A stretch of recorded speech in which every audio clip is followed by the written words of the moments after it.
Okay, so for 3-5, solving systems of linear equations. Now, this is a very big deal on the SAT. They do want you to solve systems of equations.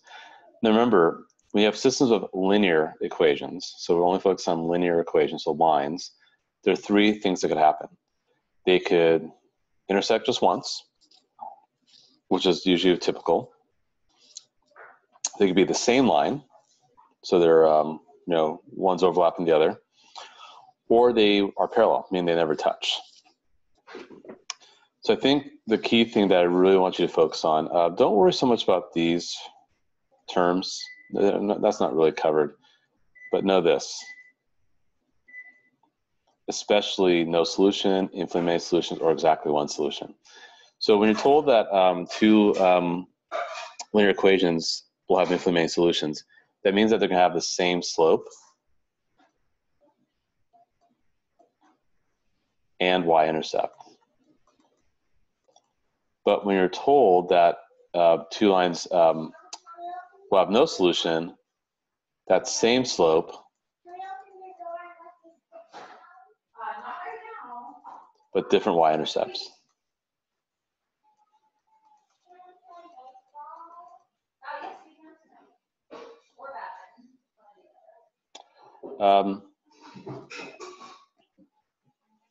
Now these problems here are pretty straightforward, like y equals 2x, that you could just substitute if you wanted to, or you can graph them and see where they touch.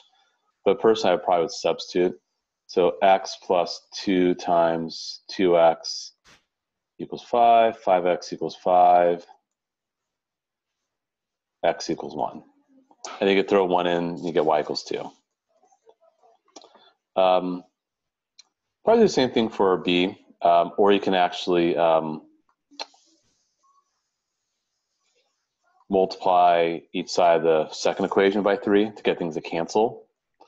But what happens is, apparently, I think everything cancels. And when that happens, you get something that we call an identity. The left side's identical to the right side. And this is generated by adding the two equations once I multiply the second equation by 3 to each side. So graphically, if you were to graph each of those lines, they would be the same line. But because we also got this as an end result, that means that these are identical lines because they're identical on each side of the equation. So it's also good to understand algebraically what happens when you have infinitely many solutions.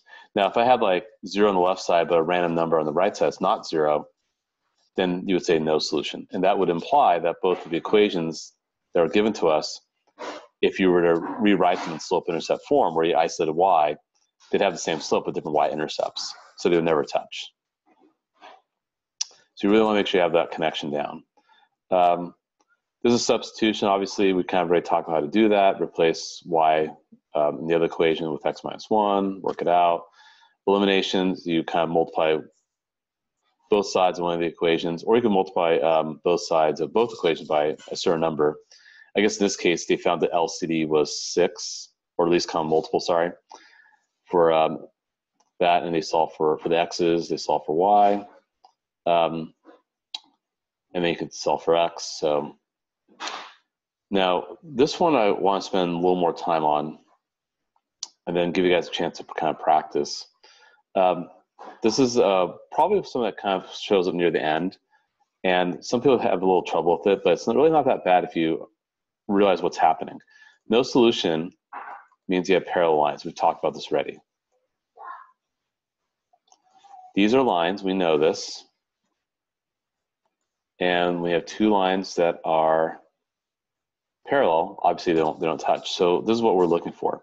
So notice how y is isolated in the second equation, and y is also isolated in the first equation, and they have to have the same slope. So they clearly set these equal to each other and solve for C, and that's what you got to do. They love these problems in the SAT. Don't freak out. It's actually, you should be happy when you see it, because now you know what to do. Just isolate y. Am I recording? I am recording, good. Oof. That was some good stuff I just shared. So yeah, so again, When they ask for something like this, think of it graphically. No solution means parallel lines. Parallel lines mean same slope.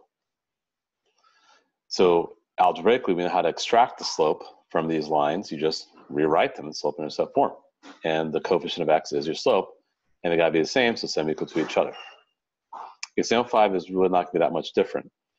Now there's infinitely many solutions, so it's gonna be like this. Two lines that overlap. So again, isolate y in each case, which they do over here. And they have to have the same slope and the same y-intercepts. So you could do 2 equals 5 over b and solve for b. Or if you so desire, you can set 10 over b equal to 4.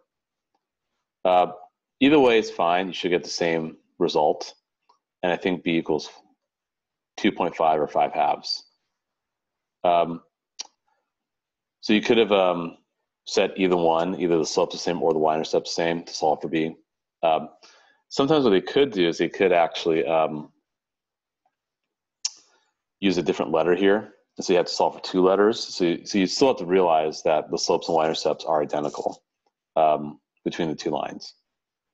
But that's another type of problem they love doing. And of course, 6 is just your typical system of equations, substitute, solve. But apparently, I guess if we do that, you get something that's weird, no solution, so they don't touch.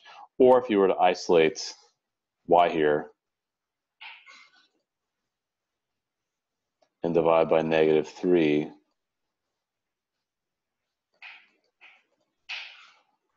yeah, we kind of see that the slopes are the same, but different y-intercepts they don't touch. So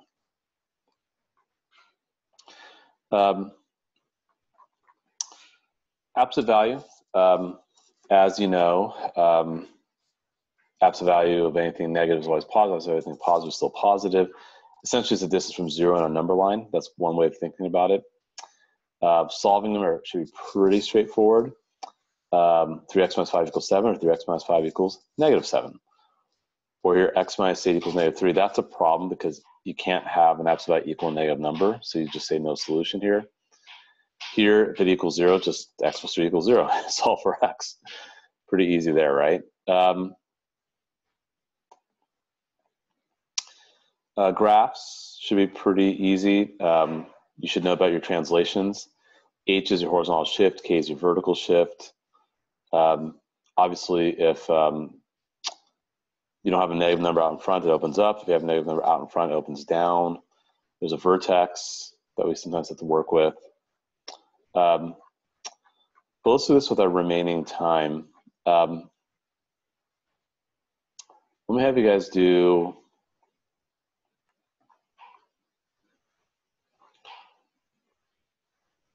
one, 2, 3, 4. 1 and 2 should be pretty straightforward with solving. 1 and 2 and 3, 4 are the no solution or infinitely many solutions. So let's just do that right now for a few minutes. So 1, 2, 3, 4, and then we'll wrap it up. Where I'll briefly talk about some absolute value stuff at the end. So 1, 2, 3, 4. I'll have you guys do right now. Stop sharing.